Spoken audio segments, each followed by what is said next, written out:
Oi, pessoal! Hoje eu gostaria de dar continuidade ao tema da educação, mais precisamente, educação brasileira.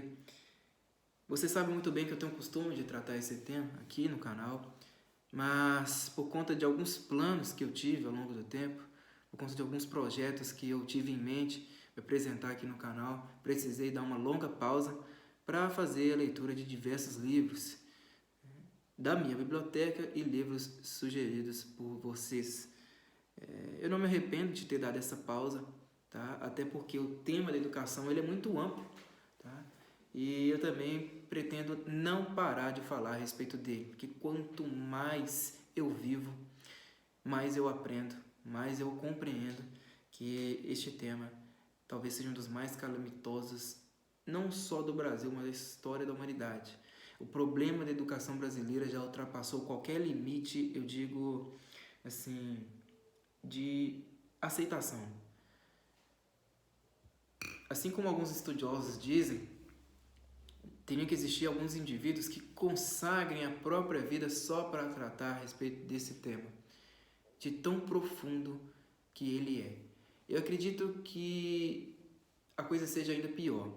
Só para você conseguir dimensionar o tamanho desse problema, precisaria de anos, talvez décadas, de trabalho só para você conseguir colocar todo ele no papel, tá ok? Olha, no vídeo de hoje eu gostaria de fazer uma assimilação entre a educação no ambiente familiar, tá? Porque, sem sombra de dúvidas, a família já é uma instituição muito forte. Tá? Eu gostaria de tratar a educação dentro desse âmbito e fazer uma relação, né, com os outros ambientes institucionais, escola, universidade, mais precisamente os ambientes aí que são responsáveis por ensinar, por trazer ensinamentos, né, aos indivíduos. E eu digo aí que são as escolas e as universidades. Olha, pessoal, eu tenho um costume de fazer muitas assimilações com o que eu aprendo, né, as assimilações com as coisas que eu aprendo, com a minha vida, com o meu cotidiano. Eu não sei se vocês têm o costume de fazer isso, mas eu faço muitas essas assimilações, eu faço essas ligações. Isso tudo é muito interessante, porque, olha só, para vocês terem uma ideia, o estudo é tão libertador que quando a gente aplica o conhecimento nas nossas vidas, no nosso cotidiano, a gente percebe que ele faz falta, o estudo faz falta. Que sem ele a gente não consegue enxergar as coisas da maneira que se apresentam. É por isso que a gente tem que dedicar, né, uma parcela do nosso tempo, todos os dias, né, dedicar ao estudo, à leitura. Né? Pode ser assistindo a um vídeo, pode ser lendo um livro, um jornal, quem sabe, né, uma revista, um jornal. O estudo, ele abre portas.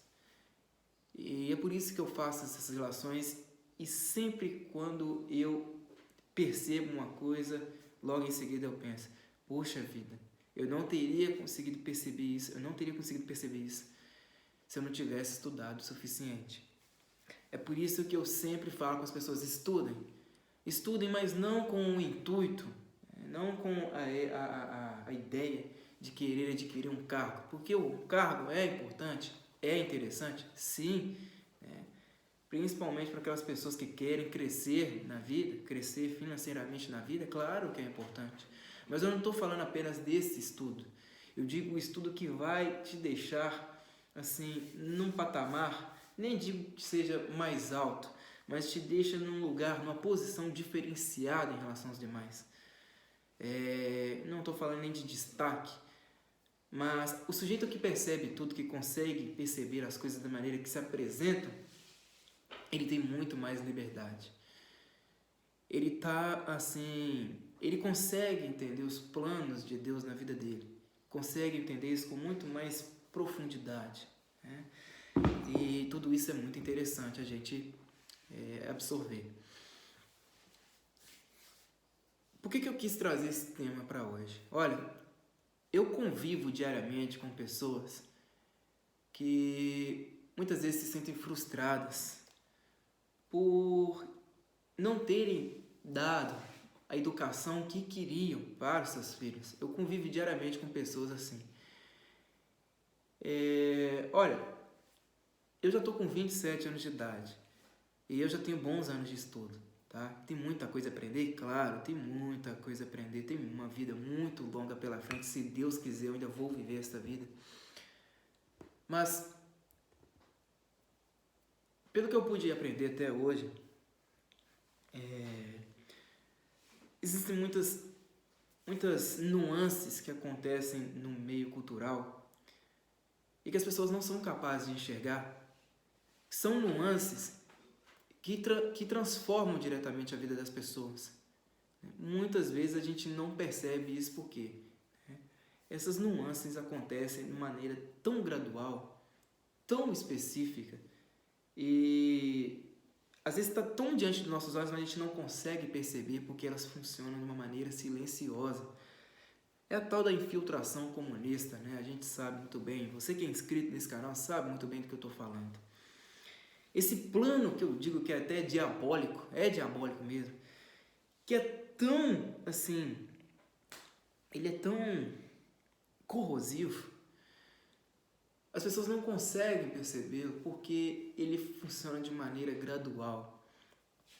E aí quando a gente vai se dar conta da transformação que ele foi capaz de fazer, já é tarde demais.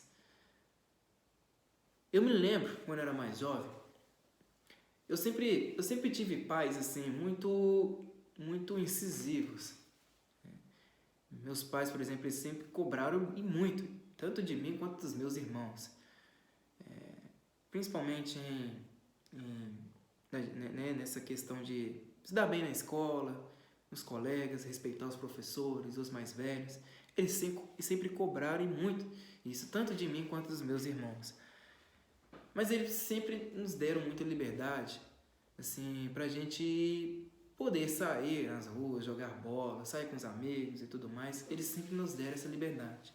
Então, em relação aos outros garotos da nossa rua, por exemplo, a gente era mal visto pelos pais dos nossos colegas porque a gente tinha mais liberdade do que a maioria.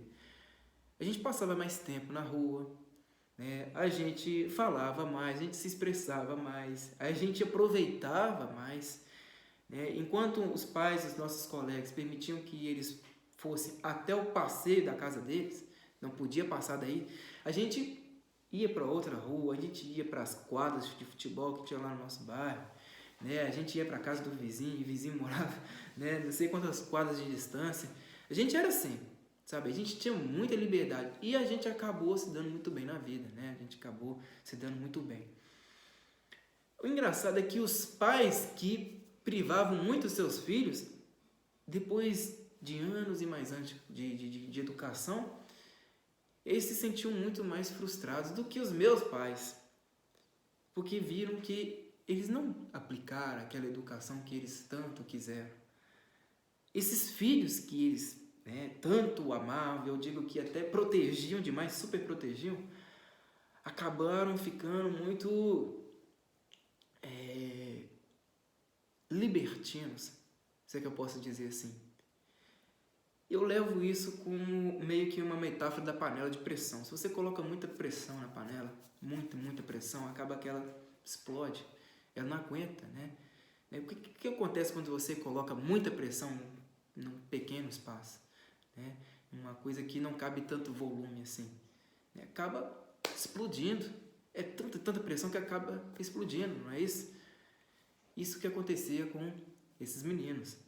Os pais eram tão assim regrados, eles faziam tudo de uma maneira tão regrada, eles eram tão incisivos na hora de educar, né? Cobravam tanto, não podia dar nem descalço, eu me lembro bem, alguns colegas meus não podiam nem jogar bola descalço, tinha que jogar de chinelo, que quando esses mesmos garotos, né, iam para a adolescência ou então para o início da fase adulta, eles já tinham experimentado de tudo. Eu não falo só das drogas, não. Eles tinham experimentado de tudo.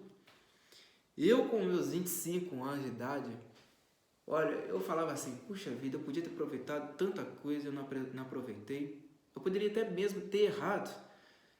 Mas quando eu ia ver esses mesmos meninos que eram super protegidos pelos seus pais, muitas vezes eles eram um sinal de frustração para os seus entes queridos. Então, vejam só, nós recebemos do meio cultural muitas coisas que são fantasiadas de boas, mas que no fim tem como principal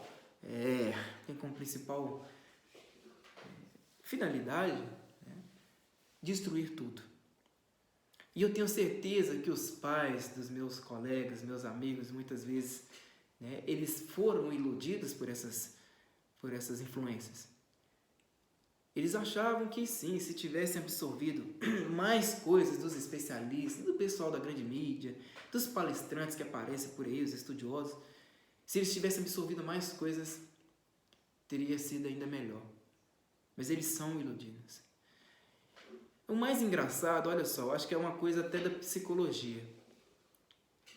Quando a gente condena uma coisa até a morte, porque a gente nunca a experimentou, a gente se sente numa posição de satisfação total, né?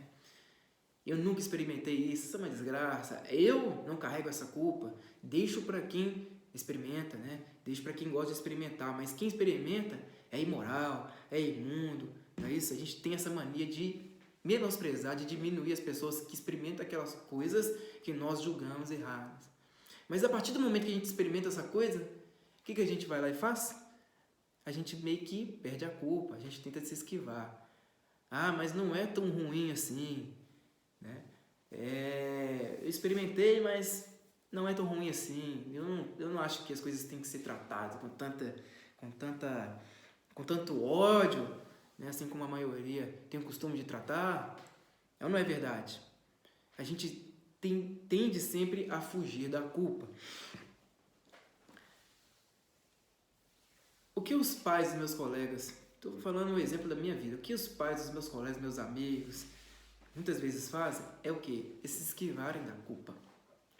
Muitas vezes eles se esquivam da culpa porque veem que não tem como fazer mais nada.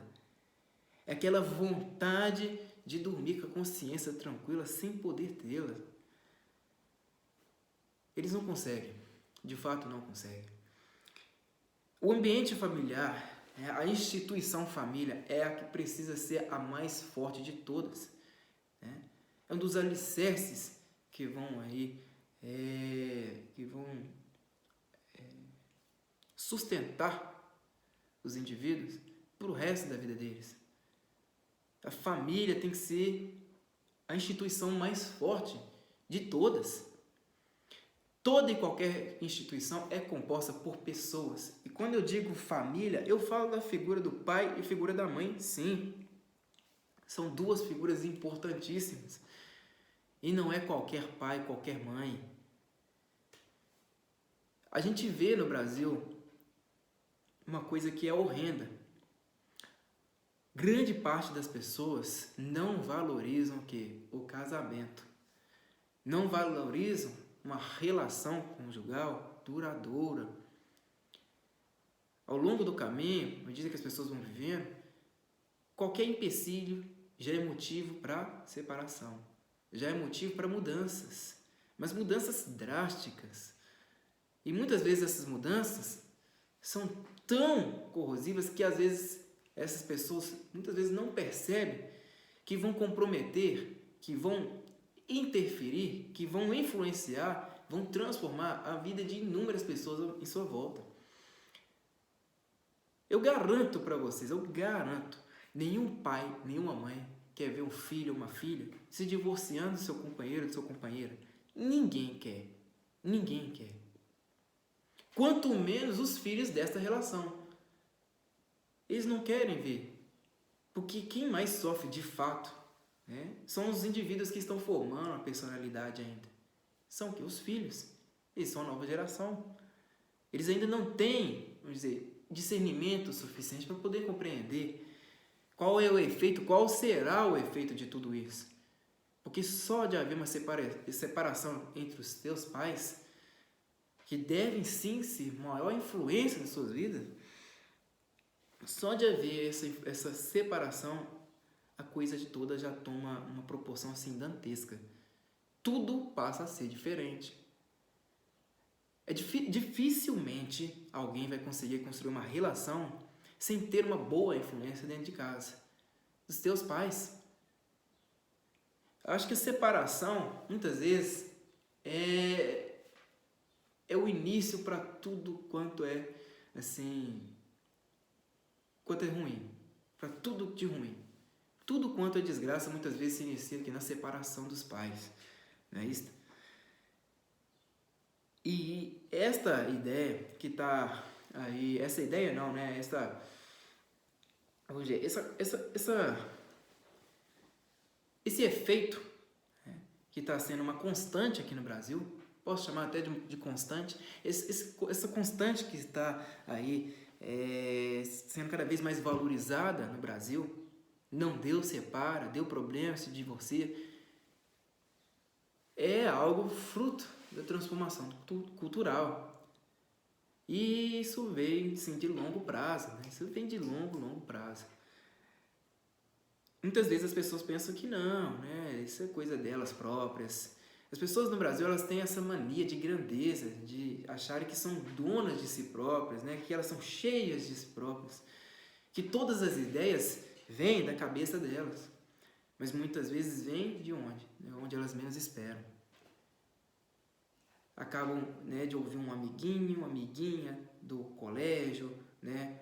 Ou do trabalho, né? Amigo de fulano, de fulana, ou então um palestrante X, Y, um estudioso que apareceu na grande mídia. Eles vão absorvendo essas ideias, porque muitas vezes essas ideias vêm de uma linguagem tão polida, tão, digo assim, politicamente correta.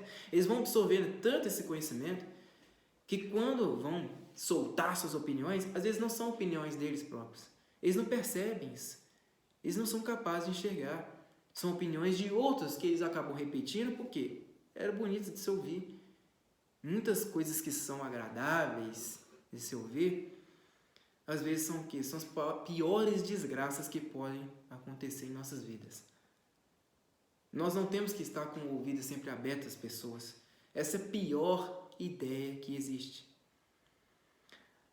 Eu postei há pouco tempo a seguinte frase: quem adquire a real educação sabe o momento de desprezar determinadas coisas. E eu não mudei de ideia, de verdade, eu não mudei. Porque educação é justamente isso, é você saber desprezar aquilo que merece desprezo. Aquilo ou quem merece desprezo de fato. As pessoas dizem que no Brasil, né, que educação é você respeitar todo mundo no mesmo nível. É ter simpatia com tudo e com todos no mesmo nível. E não é bem assim. Tem pessoas que sim, de fato, são desprezíveis. Não merecem ser ouvidas em nenhum lugar do mundo. E eu não estou falando aqui de condição social, classe, não estou falando nada disso. Eu estou falando que existem pessoas que não merecem atenção. Coisas e pessoas que não merecem um mínimo de atenção sequer. Mas é uma coisa tão incrível que no Brasil as pessoas preferem dar atenção a seres desprezíveis, a serem as coisas desprezíveis, a dar atenção a quem realmente merece ouvidos, merece atenção. Isso tudo é fruto da transformação cultural. O ambiente familiar ele tem que ser forte, tem que ser um alicerce muito forte, senão tudo vai às ruínas. E uma coisa que eu presencio muito na minha vida é esta: muitas pessoas deixam de produzir, de criar, aliás, bons filhos, bons pais de família, boas mães de família, boas pessoas, porque elas próprias não sabem quem são, não sabem quem elas são.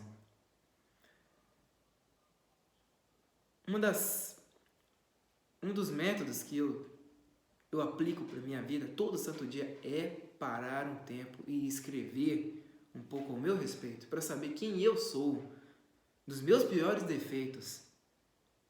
Agora no Brasil, até mesmo, veja só, até mesmo as pessoas para expressarem os seus maiores defeitos, elas falam com muita vaidade, muito orgulho.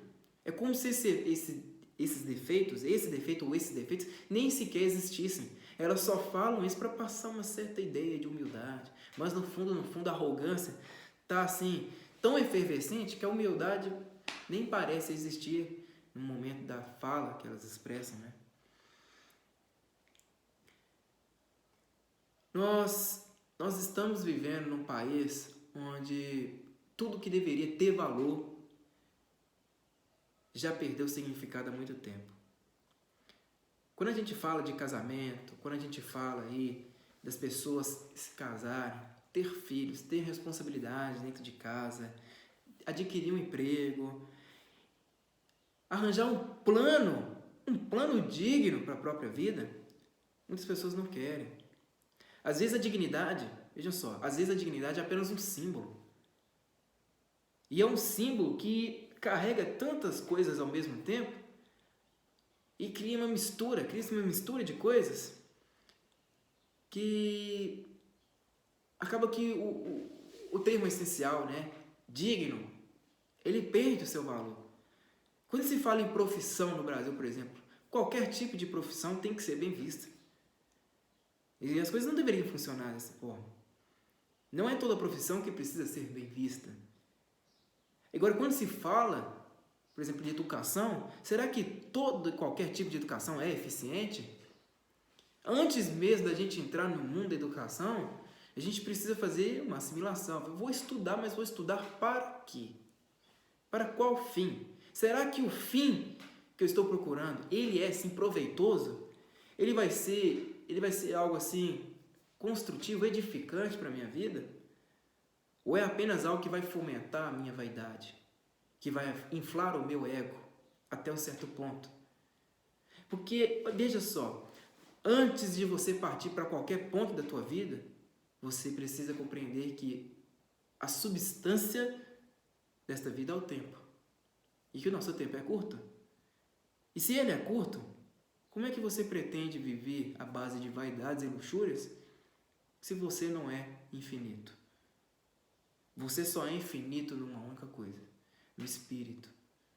O teu espírito, ele é infinito. E você prefere garantir o quê? A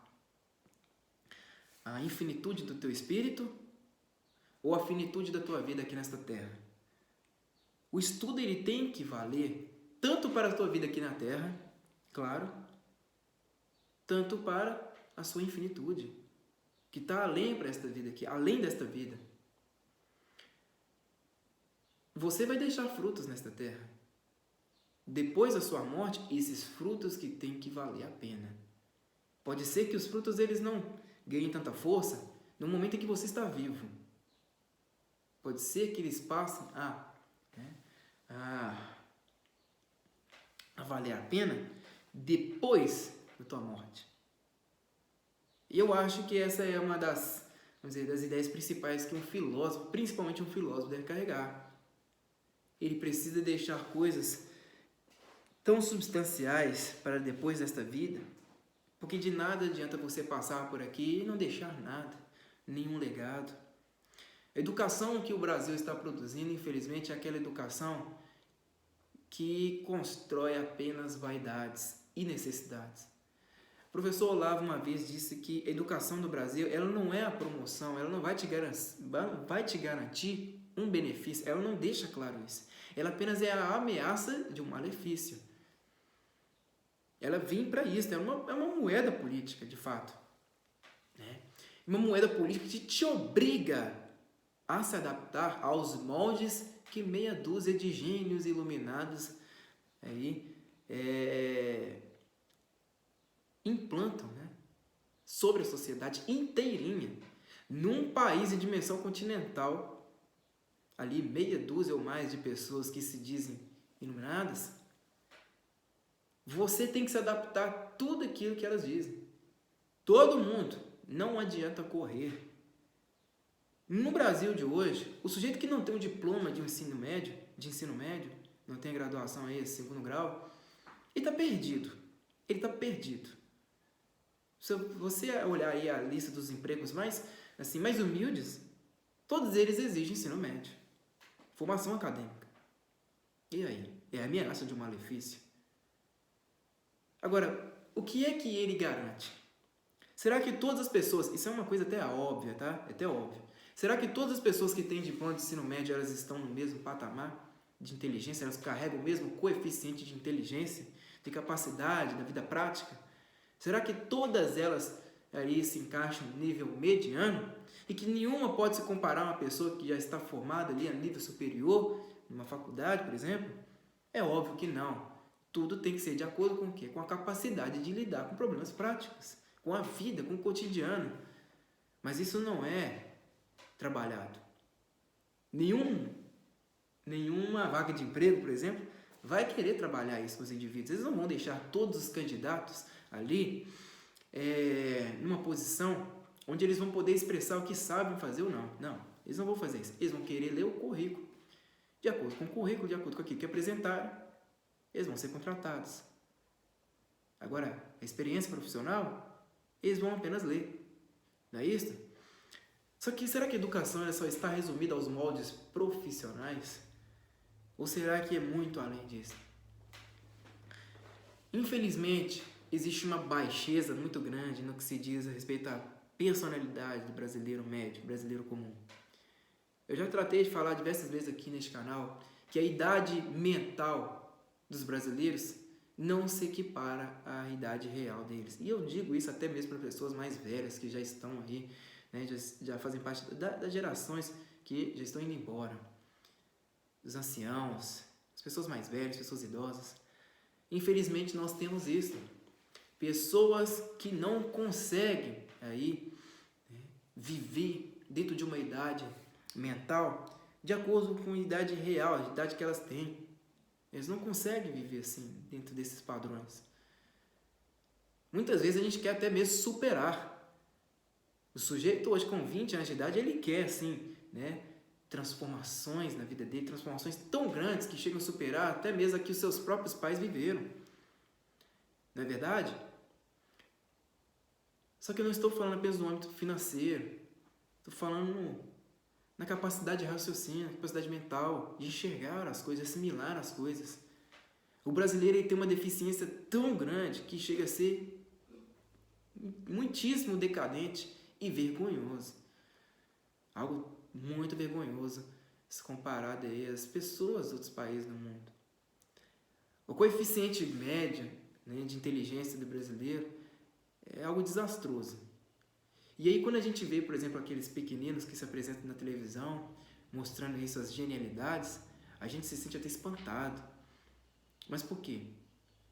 Porque muitas vezes são essas pessoas, esses meninos, eles estão assim, há anos-luz na nossa frente. E a gente sente até uma certa vergonha. Puxa, um menino me dando uma aula, me dando um show de inteligência. Às vezes nós estamos tão atrelados à vida profissional para a gente conseguir conquistar bens, mas não entende qual é o valor da educação, que é a educação que se incorpora. A educação não pode funcionar como um tubo digestivo. Você engole, depois você elimina, depois de um determinado tempo. Não, ela tem que se incorporar na tua vida. Tudo o que você aprende, tudo o que você apreende, tudo que você absorve, tem que ser aplicado na tua vida. Eu digo até mais, no início, quando você começa a aprender, você não tem que fazer assim um julgamento, deixar as coisas todas numa escala de valor. Aí eu concordo ou não concordo, acho bonito, não acho bonito, acho eficiente, acho deficiente, acho que vale a pena, acho que não vale a pena. Você não tem que fazer esse juízo de valor das coisas, você tem que apenas que absorver, no início. Mas quando você já adquire uma certa maturidade, tudo isso tem que ser aplicável. Agora, no Brasil, as pessoas que já estão ali 40, 50 anos de idade, elas já não querem aplicar conhecimento nenhum. Muitas vezes o conhecimento que elas absorveram já jogaram fora há muito tempo. Por quê? De nada valeu para a profissão que elas adquiriram. Quando se chega à aposentadoria, então, para que conhecimento? Vou usar para quê? Minha vida já está feita, eu não preciso, vou deixar para os próximos. Mas o que você deixou para os próximos, as próximas gerações? Será que o único exemplo que você pode dar é da tua profissão, que você trabalhou demais? E o que você pôde absorver? O conhecimento que você pôde absorver? É isso que vai garantir liberdade para as pessoas. É por isso que eu falo, a porta para a liberdade está na educação. É na educação, é na aquisição de conhecimento. Mas um conhecimento, assim, que vai te edificar, né? E, infelizmente, no Brasil, a educação, pelo menos a que é aplicada nos meios institucionais, ela funciona apenas como um meio para te garantir um emprego. Não é nem de garantir, né? Vamos dizer, para você conseguir, quem sabe, um emprego. E muitas vezes não é um emprego decente, não é um emprego de acordo com aquilo que a gente quer. Muitas pessoas que eu conheço aí, isso eu já vi até relatos, durante a vida estudantil, durante suas vidas estudantis, se esforçaram bastante, e muito mesmo, se empenharam bastante, e acabaram tendo que viver no emprego que elas detestam. Pior ainda, né? Que não se adaptam de jeito nenhum. É claro que o emprego ele tem que vir como uma obrigação. Ele é uma obrigação. Você não tem que ficar selecionando demais o que você tem que trabalhar ou não. Você tem que se ver como um indivíduo responsável e importante, até mesmo para aqueles que dependem do teu emprego. E claro que todo emprego é essencial, sim. Todo emprego é essencial. Agora, eu vejo muitas pessoas frustradas. Mas por quê? Porque não absorveram o real espírito da educação. Não trabalhou assim a alma das coisas, né? Como que as coisas realmente funcionam. Às vezes não tiveram uma parcela do tempo da vida delas para poder analisar de fato o porquê que as coisas têm que funcionar desta maneira. Se eu, por exemplo, ensino um indivíduo a como dirigir um carro dentro de uma aula totalmente teórica, explico ele por meio de um quadro, faço os desenhos, né, da maneira que ele tem que conduzir o carro, e na prática ele não levar esse conhecimento adiante, para que vale esse conhecimento? De que vale esse conhecimento? Ele não vai valer para nada. Às vezes o indivíduo absorve esse conhecimento apenas para passar na prova, mas quando vai para a vida prática é totalmente diferente. Então foi um conhecimento que não valeu de nada, né? A mesma coisa nas escolas brasileiras. Elas ensinam tudo quanto é tipo de conhecimento, eu digo até dentro de uma visão holística, para alunos aí, né, de terceira, quarta série, alunos ali com 8, 9, 10 anos de idade, conhecimentos assim tão absurdos que necessitariam que esses alunos fossem verdadeiros gênios, tivessem a capacidade de compreensão de um Albert Einstein, por exemplo, né, misturado aí com vários outros grandes intelectuais de peso. Isso eles fazem com alunos de 8, 9, 10 anos de idade. Eles tentam aplicar conhecimentos aí, fazendo com que os alunos estabeleçam uma relação entre a ação do homem e a natureza. Natureza. Como que um aluno, né, que só conhece ali o caminho de casa, da escola para casa, como é que um aluno vai conseguir conceber tudo isso dentro da sua pequeníssima cabeça? Como é que ele vai conseguir conceber tudo isso, sendo que ele não tem nem idade, nem maturidade, nem experiência suficiente para fazer todas essas relações? Mas por que ele tem que fazer isso? Porque ao brasileiro, as outras coisas não são tão importantes assim. É necessário você criar massas de manobra desde cedo.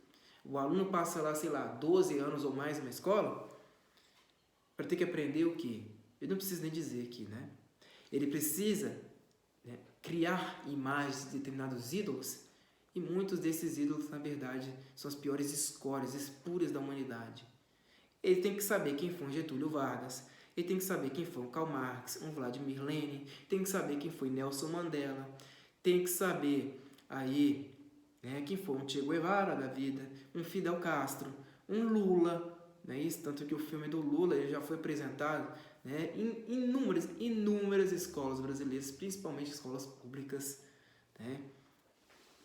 Ele tem que saber de tudo isso antes mesmo dele aprender as noções básicas, ou seja, aprender a correr antes de aprender a caminhar. Isso para um aluno de 8, 9, 10 anos de idade. Você imagina isso? No Brasil, para os métodos pedagógicos que são aplicados hoje, o aluno tem que aprender fonema, fonética, sintaxe, morfologia, né? As classes de palavras no geral, né? Regência, colocação de pronome. Ele não tem que saber absolutamente nada disso. Mas ele tem que saber o quê? Noções do mundo, tempo, espaço. Muito antes de ele ter aprendido o quê? A andar. Mas por quê? Porque as nossas influências são tão desprezíveis que acabam que os alunos eles têm que se espelhar nessas influências. Jean Piaget, Vygotsky, Emília Ferreira, Paulo Freire, todos esses caras são picaretas da pior espécie do mundo. Nós temos que nos espelhar neles e ai de nós se a gente fugir desses moldes. Não é isso? Agora você imagina, você que é pai, você que é mãe, você é obrigado a deixar o seu filho numa escola por volta ali de seus 4, 5 anos de idade, né? Um pouco mais, eu não sei como é que está funcionando hoje. Você tem a obrigação de deixá-los numa escola, porque senão você vai preso.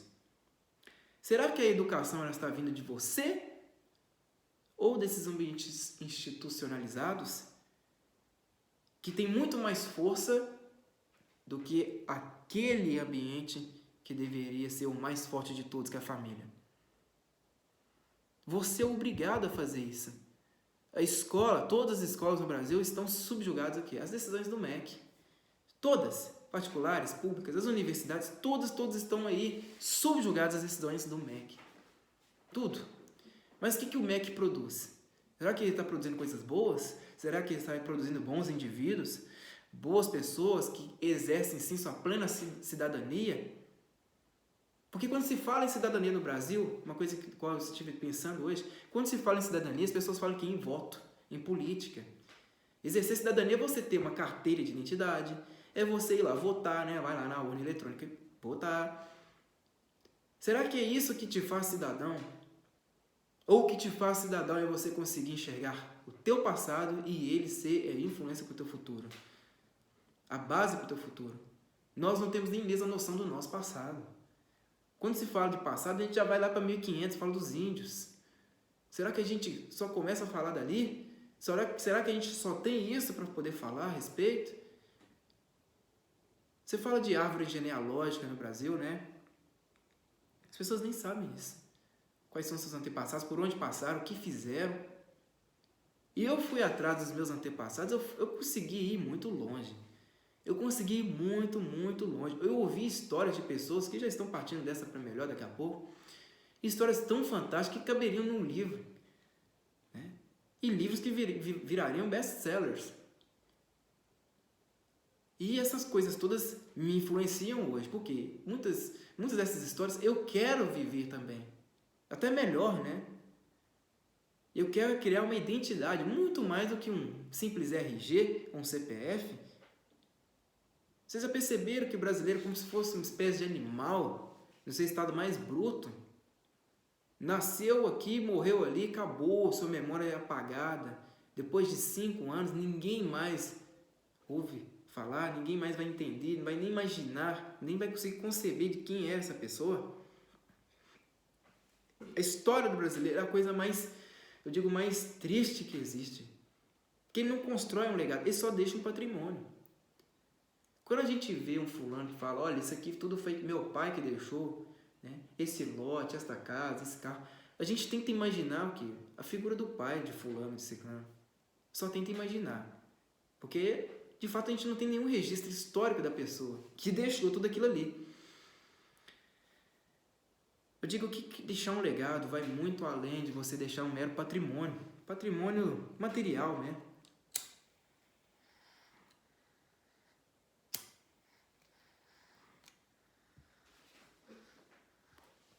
Deixar um legado é você construir uma identidade.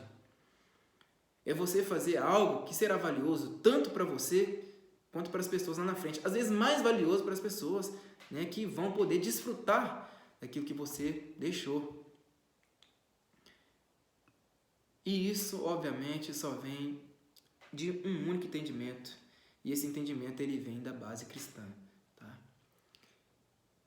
As pessoas que colocam Deus à frente de tudo, elas entendem que elas não são mais importantes do que as outras. Pelo contrário, às vezes nós temos que dar as nossas próprias vidas para os nossos irmãos. E esse é um ensinamento básico da Bíblia, talvez o maior ensinamento de todos. Porque se você ama a Deus, você tem que amar o teu próximo, teu irmão, porque você não vê Deus, mas você vê o próximo. Mais do que isso, né? A gente pode ir até além. Nós temos que amar o próximo, digo, próxima geração, que você não vê. Por exemplo, quando você tem um filho, você ama esse filho desde o momento em que ele está ali, na barriga da tua esposa. Você não o vê. Às vezes você até cai em lágrimas quando você vê a primeira imagem dele no ultrassom, não é isso? Mas você, com toda a certeza do mundo, você ama esse filho desde o momento em que está na barriga da tua esposa, sem o ver. Não é isso? É a mesma coisa da educação. Muitas vezes nós temos esta responsabilidade, porque é uma responsabilidade da sociedade, sim. Nós temos que ter esta responsabilidade para as futuras gerações que nós não vamos ser capazes de ver. De vivenciar junto com elas os resultados que nós somos responsáveis por dar início. Nós não vamos poder vivenciar isso. E será que existe algo mais valioso, uma ação mais caridosa do que dar educação às pessoas? Que garantir liberdade? De fato, garantir a liberdade? Tem até uma imagem muito icônica, né? De um garoto numa escola de música no Rio de Janeiro, chorando. Ele estava lá tocando violino, né, no meio de outros alunos, um garotinho chorando, uma imagem bem sublime mesmo, e enquanto tocava essa música, sendo que seu professor tinha falecido. Aquela imagem mostra o seguinte, que o professor deixou um legado, deu ao aluno a liberdade, e por isso que ele está chorando, emocionado. Às vezes aquela é a forma dele agradecer para aquele professor que já faleceu. Você imagina só, você pega um menino que nasceu, né, foi criado numa favela, e de repente aparece uma pessoa lá que foi capaz de ensinar ele música. Aquela coisa maravilhosa, tocar um violino. Será que existe algo mais maravilhoso do que isso? Né? E o menino está lá em prantos, né? Assim, muitíssimo emocionado por aquela oportunidade. Que muitas vezes, a oportunidade que muitos adultos no Brasil não tiveram, idosos não tiveram. A única oportunidade que tiveram foi o quê? Trabalhar arduamente sem ter construído nada. E a identidade? Não tiveram. A nossa identidade ela é massacrada assim, dia após dia. E vai ser pior. Por quê? A nossa liberdade já está ameaçada há muito tempo. Mas se você fala isso ao brasileiro, ele não consegue entender. Quando você fala em liberdade, fala, estou ganhando o meu no final do mês. Você acha que eu vou me importar com político X ou Y? Mas nós não estamos falando de políticos. Nós estamos falando da vida prática. Os problemas, eles permeiam o nosso dia a dia de uma maneira que as pessoas não conseguem nem imaginar, nem conceber. Quando teve aí a crise, né, da gasolina, a gente pode perceber. A gente saiu às ruas, na porta das nossas casas tinham lá filas quilométricas, pessoas com galões ali para poder encher esses galões e trabalhar no dia seguinte. Não é verdade. Pessoas que estavam ali, né, pegando filas quilométricas, né, para conseguir ali um pouquinho de gasolina para poder trabalhar, porque senão não ia conseguir no dia seguinte, né, conseguir o próprio sustento. Então será que política, por exemplo, não influencia o nosso dia a dia? Será que não? Será que tudo isso é uma mera questão de vaidade, opinião, como se fosse um futebol? Será que política pode ser equiparada a um mero futebol? Essa é uma ignorância extrema, e que tomou conta da cabeça do brasileiro, por quê? Ele repete coisas que houve, assim, numa conversa de bar, de um especialista X, né, de um opinador público, e acaba que isso infiltra na cabeça dele e não sai mais. É difícil de tirar, né? Agora, levando, né, toda essa discussão para o ambiente familiar, o que acontece? Muitas vezes as transformações, as quais a gente não tem o poder de evitá-las, que acontece sobre os nossos filhos, nossos parentes, né, as pessoas mais queridas, nós não somos capazes de evitar por quê? As pessoas querem ser pássaros, elas querem aprender a voar sozinhas. E é muito triste, né, porque até mesmo depois que as pessoas, né, chegam à maioridade, 18 a 19 anos, muitos pais ainda ficam presos aos seus filhos, não aguentam, porque não têm confiança suficiente. Isso não acontecia nas gerações anteriores, né? O sujeito com 18, 19 anos de idade já estava pensando em conseguir comprar um lote para construir uma casa, já estava ali com uma mulher ao lado, já estava pensando em ter filhos, antes mesmo dos 25, né? Que é algo que é cuspido pelas pessoas dessa geração de hoje. Ter filhos e se casar? Jamais. Isso é um atraso. Hoje os pais eles querem dominar seus filhos até depois dos seus 30 anos. Querem colocar regras sobre seus filhos até depois dos 30 anos e não deixam o menino voar. Só deixam o menino voar para as coisas que são torpes. Mas por quê? Porque não conseguiram aplicar a boa educação. E eles próprios têm noção disso. Que não conseguiram aplicar a boa educação sobre seus filhos. Acaba que você vê aí muitos meninos, meninas, jovens, né? Digo meninos e meninas, 20 e poucos anos, porque são meninos e meninas mesmo. Jovens que acabam migrando para todo tipo de porcariada e muitas vezes eles não percebem que foi por deslize de seus próprios pais. A educação familiar, ela é tudo. Mas esses ambientes institucionalizados, responsáveis por trazer conhecimento às pessoas, muitas vezes eles trazem o quê? O corrompimento. Eles não trazem a boa e eficiente educação, que é aquela educação que forma personalidade. E é engraçado como que esses ambientes, muitos dos profissionais desses ambientes, eles se esquivam de suas culpas. Uma coisa que eu cansei de ouvir quando eu era mais jovem era o seguinte: educação vem de berço. Muitos professores falavam disso. Seu pai e sua mãe não te deu educação suficiente para você pisar neste lugar aqui. Eu como professor, como professora, eu não sou obrigado, obrigada a te dar educação. Isso vem de berço. Mas vocês parece que não entendem, né? Ou não querem enxergar, porque sofrem de amnésia seletiva.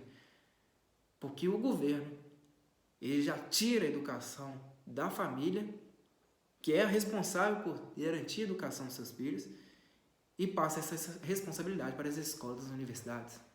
Desde cedo. Ouse um pai tirar um filho de uma escola para ver o que acontece. Quando teve o projeto do homeschooling, e tem sim vários intelectuais de peso tratando desse tema, quando teve essa discussão, vocês precisavam ver a cara dos professores, dos intelectuais aí, que detestam esse método e acham essa coisa retrógrada, que não tem eficiência. Vocês precisavam ver. Um ódio assim tremendo, que isso não pode, que a criança tem que estar subjugada ao poder do Estado e tal. Agora, o que o Estado fez pela educação até hoje, nesses anos todos, nessas últimas décadas? O que foi capaz de produzir? O nosso país, eu já cansei de repetir isso daqui, o nosso país se encontra nos últimos lugares das teses internacionais de educação, atrás dos países mais pobres do mundo. E olha que a nossa educação, ela não é nada barata. Nós temos as universidades federais mais caras do mundo inteiro. A nível de Inglaterra, Estados Unidos, eu não estou brincando não, uma Austrália, são as mais caras do mundo inteiro. É dinheiro demais. E eu acho que o período em que mais construíram universidades federais no Brasil foi na época do regime militar, né? Tem faculdade a rodo, tem escola a rodo, tem estrutura a rodo, tem. Então nem adianta falar que o problema é o dinheiro. Porque sim, o brasileiro ele é dinheirista, ele tem essa visão. E quanto mais dinheiro for destinado para uma coisa, mais resultados proveitosos terão lá no futuro. Mas isso não existe. Não é o dinheiro que constrói a boa educação, e sim o quê? A base. É a base. Você não pode eliminar a base. Essa é uma coisa assim, até os matemáticos, até os mais antigos, né? De 1000 anos, 2000 anos atrás já sabiam disso. Se você elimina a base, o que acontece com toda a estrutura? Ela cai. Educação no Brasil tem que começar assim, a ensinar as pessoas como elas devem andar. Como?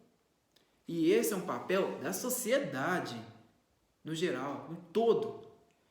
E não do ambiente que é aí, né, institucionalizado pelo Estado, pelo governo. Por quê? Todas as coisas que serão feitas ali, organizadas, serão aí, na verdade, frutos de uma manobra. Eles querem manobrar, eles querem manipular da maneira que eles acham que acham que seja melhor, sejam frutíferos, né? Só que educação é responsabilidade da sociedade. Por que é que vizinhos não podem criar um coletivo, né, um ambiente assim coletivista, para poder formar os meninos de sua vizinhança, né, do seu bairro? Muitos meninos ali perdidos, por exemplo. Por que a vizinhança não pode fazer isso? Por que um grupo de padres, pessoas ligadas ao clero não pode fazer isso? De um bairro, uma região não pode fazer isso? Sei lá, um clube de futebol não pode fazer isso?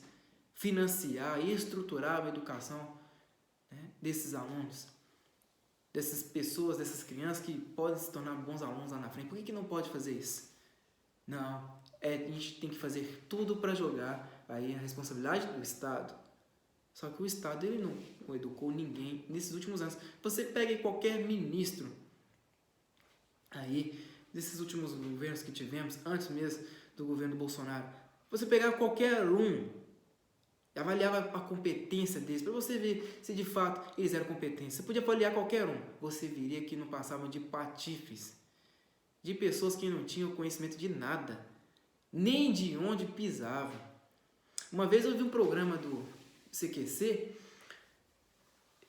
se não me engano foi o próprio Danilo Gentili, ele era um dos integrantes do programa. Ele foi em Brasília e começou a entrevistar lá os políticos, perguntando a eles qual que era a capital de determinado estado e tal. Eles não sabiam dizer, eles não sabiam apontar no mapa onde ficava a capital X, e vocês não sabiam, né? Tratado de Viena, eles não sabiam de nada, perguntas básicas. São essas pessoas que estão gerindo aí, né, as necessidades do nosso país. Você imagina então o povão. É claro que a massa mais inculta, isso eu estou dizendo assim com muita verdade mesmo. Isso eu pude atestar.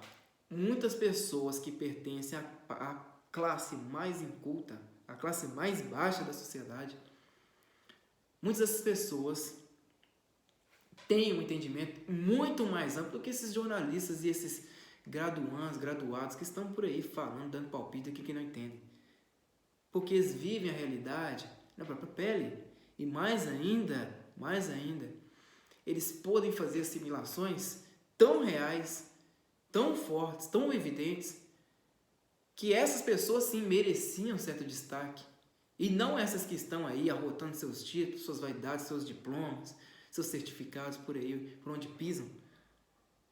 Nós estamos vivendo assim, numa falta assim, de senso de proporções dantesca. É por isso que o efeito da educação ele é tão grande que quem é que vai se dedicar, vai dedicar a própria vida para esse efeito aqui no Brasil? Já que a maioria das pessoas só querem se dedicar a determinadas coisas se estiver envolvendo dinheiro, se estiver envolvendo posição social, status social. Ninguém quer ter essa obrigação, ninguém quer ter esse comprometimento, essa responsabilidade. É muito grande, de fato é muito grande. São anos, são décadas de trabalho. Para muitas vezes você não vê resultado nenhum lá na frente. Eu não tenho solução nenhuma para a educação, nem posso ter, porque ainda sou muito novo, né, para apresentar uma solução para a educação, mas eu consigo pelo menos ter uma pequena parcela assim, né, da dimensão desse problema.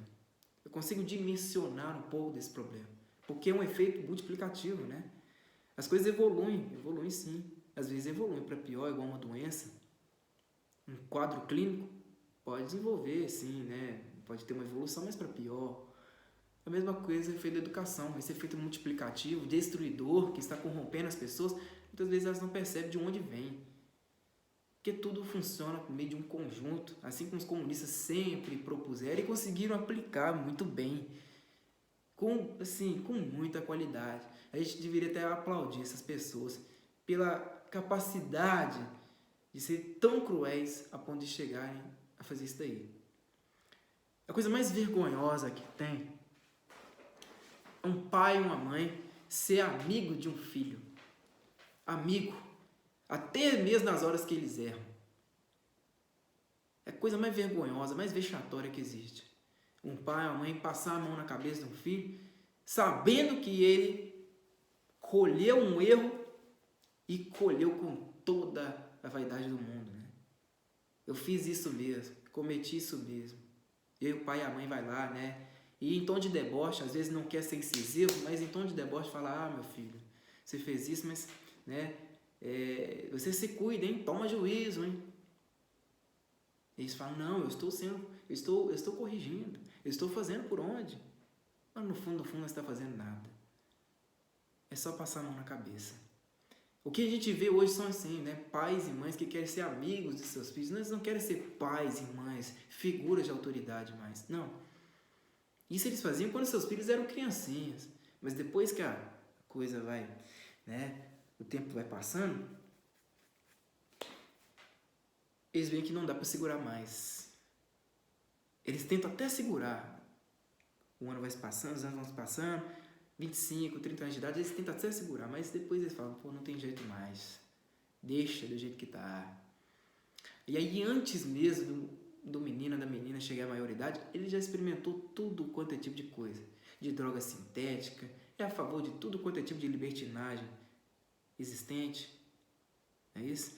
Ele vai contra os políticos sem saber nem do que se trata a política, sem saber nem do que se trata o jogo político. Ele não sabe o que faz um senador, um deputado federal, ele não sabe nada, ele não sabe o que faz um vereador, ele não sabe nem onde fica a Câmara da cidade dele. Mas ele adora cascar todos os políticos no mesmo nível, né? E sempre idolatra o político que é da galera, o político que é do povão, o político que abre mão de tudo. O político quer abrir mão de tudo, quer fazer tudo mesmo para a sociedade, mesmo que esse político faça coisas assim torpes. Esse aí é o do povão, da galera, né? A nível de o senhor Luiz Inácio Lula da Silva, que na verdade não quer fazer nada para o povo. Tá enganando, tá ludibriando, tá torcendo todo mundo como um mero pano de chão. Nós temos pessoas assim. Por quê? Porque a base que deveria ser a família já se perdeu há muito tempo. E a coisa que um brasileiro mais se orgulha de dizer é o seguinte: ninguém mete o nariz na educação dos meus filhos. Ninguém tem esse direito, porque quem educa sou eu. Meu filho, já educaram, já fizeram seus filhos de pano de chão há muito tempo, você que não percebeu. Já ludibriaram todo mundo. Desde a época que ele pisou na escola. Fez ele de bobo. Quanto mais ele vai vivendo, mais bobo ele vai ficando, mais trouxa ele vai ficando. E é um trouxa que se acha esperto. A tal da burrice tem esse efeito, né? Quanto mais burro um sujeito fica, mais esperto ele se acha. Mais inteligente ele se acha, né? É isso que acontece no Brasil. Aí o sujeito lá com 20 e poucos anos de idade, ele fala, não, que agora eu me domino, eu sou cheio de mim mesmo, porque eu fiz por onde? Não fez nada por onde. Você não fez nada por onde. A única coisa que você fez foi cumprir com obrigações que te emburreceram. Você não tem uma personalidade formada, você não deixou nada. A única coisa que você vai fazer é ser um empregado tão substituível quanto qualquer outra pessoa. Vai morrer assim e não vai deixar nada. Nenhum legado. Você não construiu nada, você não é nada e nem ninguém. Você vai ser pó.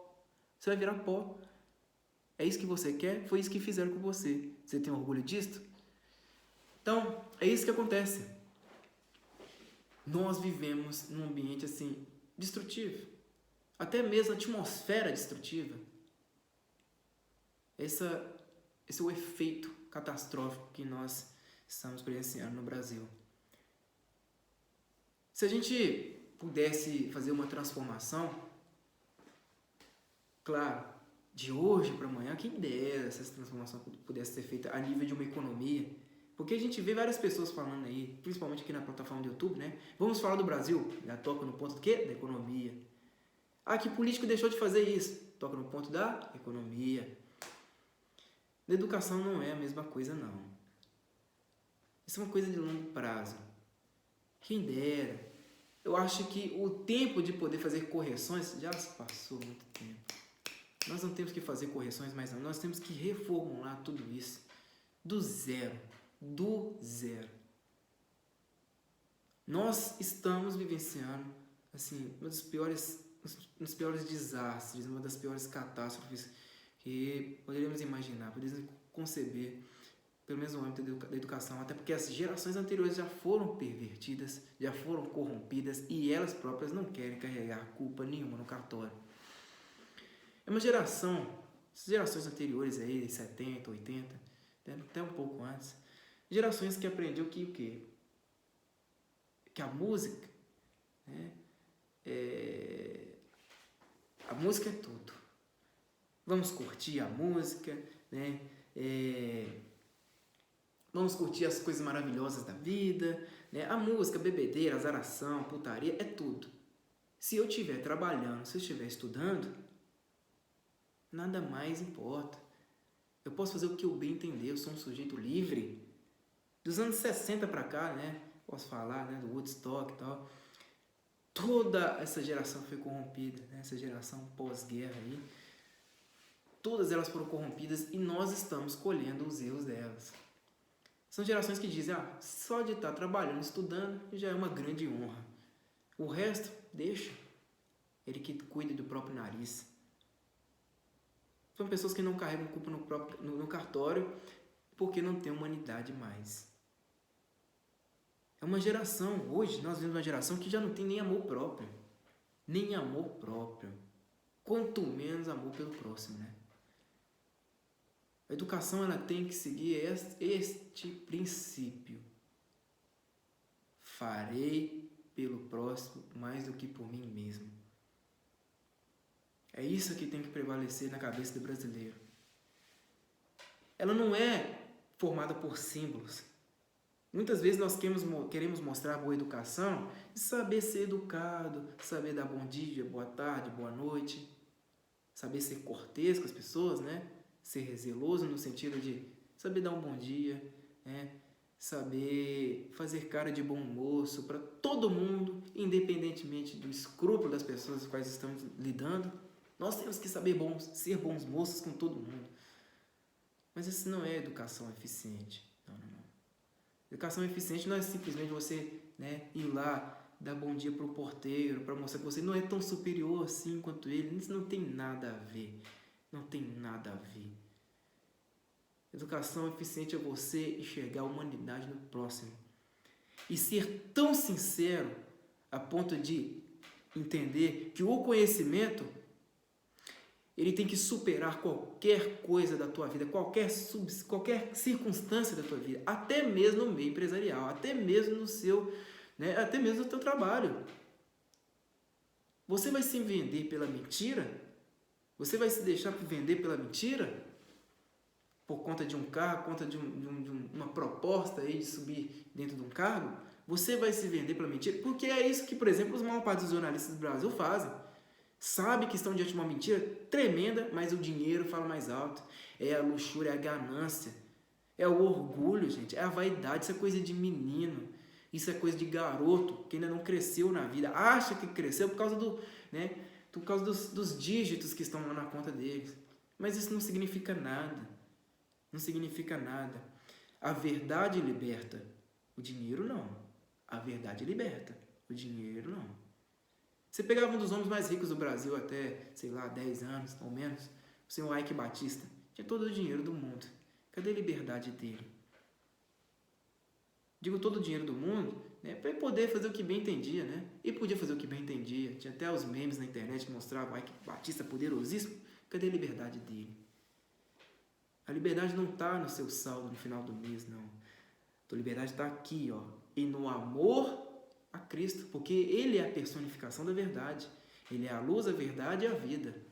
Se Ele é a luz, a verdade e a vida, você diz que defende uma verdade, e você está distante dele porque quer ficar distante, que verdade é essa que você está defendendo?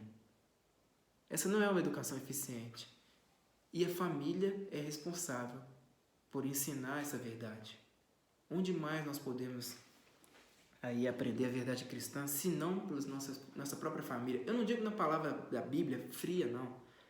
Muitas vezes nossa família não tem que nos apresentar a palavra da Bíblia da maneira mais fria, não. Mas só pela convivência a gente já aprende. de um homem, um pai, não maltratar uma mãe, não xingar uma mulher, já está aplicando a verdade bíblica na prática. Só de um pai não tratar um filho com desprezo, com orgulho, como se tivesse inveja do próprio filho, ou então uma mãe, uma mãe ensinar amor ao próximo filho, já está aplicando a verdade bíblica, não na palavra fria da Bíblia, mas na prática, que é aquilo que Deus quer ver. Nada adianta você absorver tanto conhecimento bíblico se você não aplica isso na tua vida real. Não é isso? A verdade cristã está na vida prática, de fato. Muitas vezes um sujeito tem muito mais entendimento do que a Bíblia quer dizer, sem ter pegado uma Bíblia, do que muito padre, do que muito religioso por aí, né? Que se diz salvo, que diz que sua igreja não passará por tribulações, não é isso? Ai, meu Deus do céu. A família é a base para tudo. Eu não venho aqui ensinar moral para ninguém, eu não estou aqui para ensinar moral, bons costumes para ninguém. Mas o que a gente tem que garantir é o seguinte, que nós tenhamos uma geração de pessoas sinceras. É o que eu quero para o meu país, de uma geração de pessoas sinceras, pessoas que aceitam se esquivar do coletivo para se tornarem solitárias, mas para um bom propósito. Que sejam tão sinceras com elas mesmas, a ponto de elas entender que só existe alguém muito maior, que é capaz de enxergar o propósito delas, que é o próprio Deus, que é nosso próprio Senhor Jesus Cristo, nosso Salvador. Só existe este propósito, mais nada, porque não existe esperança no homem. Nós podemos dar aí ajuda, contribuir aí com as pessoas em suas dificuldades, mas esperança no homem não existe. De fato não existe.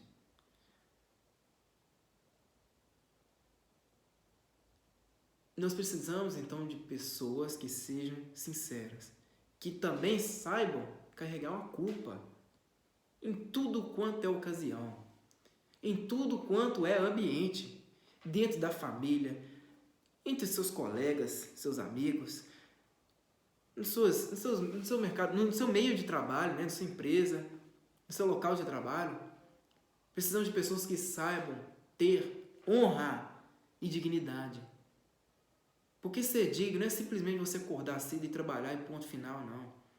Tem muito mais do que isso. É você ser sincero e ter caráter até mesmo longe dos olhos das pessoas.